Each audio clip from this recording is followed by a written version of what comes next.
So today, we're going to dig into 4 years of annual reports from a huge Indonesian plantation company, Lonsum.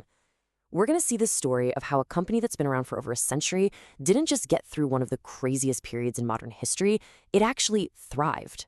The question is, how'd they do it? And that's really the core question here, isn't it?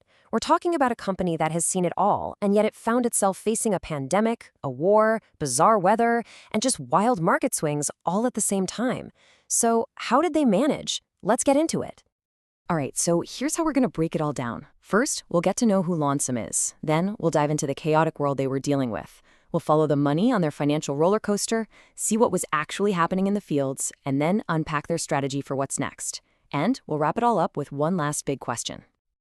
Okay, first things first. Let's get a handle on the company at the center of this story. Lonsum is definitely not the new kid on the block.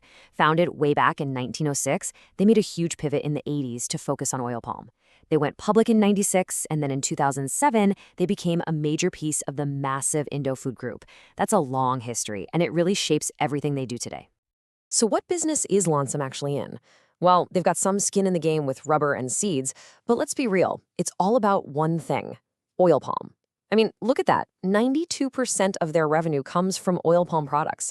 It's safe to say that as palm oil goes, so goes Lonsum. Okay, quick sidebar. We're going to be throwing a couple of acronyms around, so let's just make sure we're on the same page.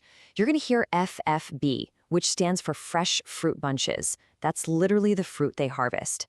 And you'll hear CPO, which is crude palm oil. That's what they make from the FFB. So FFB is the input, CPO is the output. Got it? Cool. Now let's talk about the world Lonsum was operating in. Between 2020 and 2023, it was just pure chaos. Their own reports call it a VUCA environment, and that stands for volatile, uncertain, complex, and ambiguous. And honestly, that might be an understatement. And hey, you don't have to take my word for it. Just listen to this from the company's president-director. He's talking about volatile markets, shifting government rules, and climate change all hitting them at once. You can just feel the pressure coming through in those words. It wasn't one single problem. It was everything, from every direction. And I mean, just look at this list of what they were up against. You had the pandemic, of course. Then, geopolitical conflicts like the war in Ukraine sent shockwaves through the entire system. At home, La Niña brought completely unpredictable weather. All of this caused commodity prices to go haywire, which then forced the government to step in with new rules. It was, without a doubt, a perfect storm. Okay, so with all that going on, you'd probably expect the company's finances to be in the tank, right? Well, this is where the story takes a really fascinating turn. If we look at sales, the story kind of makes sense. You see a dip in 2020, then a nice recovery as things reopened, peaking in 2022. Then a little drop in 2023 as prices started to come back to earth. Seems logical. But here's the thing. Sales are only one piece of the puzzle. Now, check out their profits. Whoa. It's a much more dramatic story. Profits just exploded, peaking in 2022 at over 1 trillion rupiah. Even with the dip in 2023, they're still way above where they started. So how on earth did they do that? How did profits shoot through the roof during some of the most challenging years on record? And the answer, it turns out, is a classic business story: price versus volume. See, Lonsum was actually producing and selling less palm oil. But, and this is the absolute key, the price they were getting for every ton they sold was sky high. That price surge was so massive that it totally overshadowed the fact they were selling less, leading to those incredible profits. To really get this, we have to zoom in. Let's step away from the spreadsheets for a second and head out to the plantations to see what was actually happening on the ground. And here's the proof of that lower volume part we were just talking about. This is the raw harvest of fresh fruit bunches, and the trend is crystal clear. Production was dropping pretty steadily until it flattened out in 2023. This is the evidence. So the next logical question is, why was the harvest down? Well, the reports point to two big reasons. The first was just out of their control. Bad weather. Simple as that. The climate was not cooperating. But the second reason, now this was a choice. Lonsum was in the middle of a strategic replanting program, ripping out older, less productive trees to make way for new, better ones. That's a classic case of short-term pain for some serious long-term gain.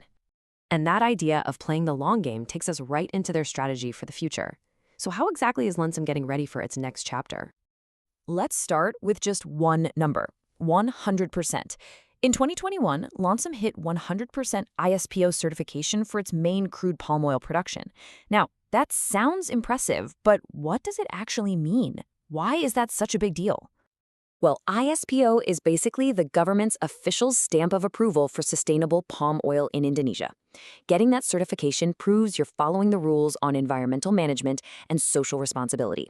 In a world that cares more and more about where products come from, this is like a passport to the global market. It's absolutely crucial. But that sustainability piece is just one part of their game plan. They're also pushing hard on innovation, making better seeds. They're obsessed with efficiency, squeezing out costs wherever they can.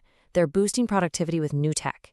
And they're being super careful with their money, making smart, targeted investments to stay strong. So, after digging through all of this, after looking at the numbers and the strategy, what's the big picture? What's the main takeaway? When you put it all together, Lunsum's story during this period is, more than anything, a masterclass in resilience.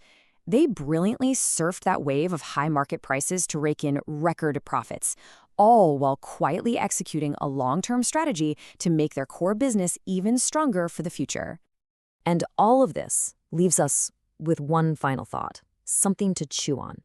For a company that's been around for over 100 years, is all that experience, that long history, their greatest asset in a crisis? Or can that same legacy sometimes become a liability, making it harder to pivot in a world that's changing faster than ever?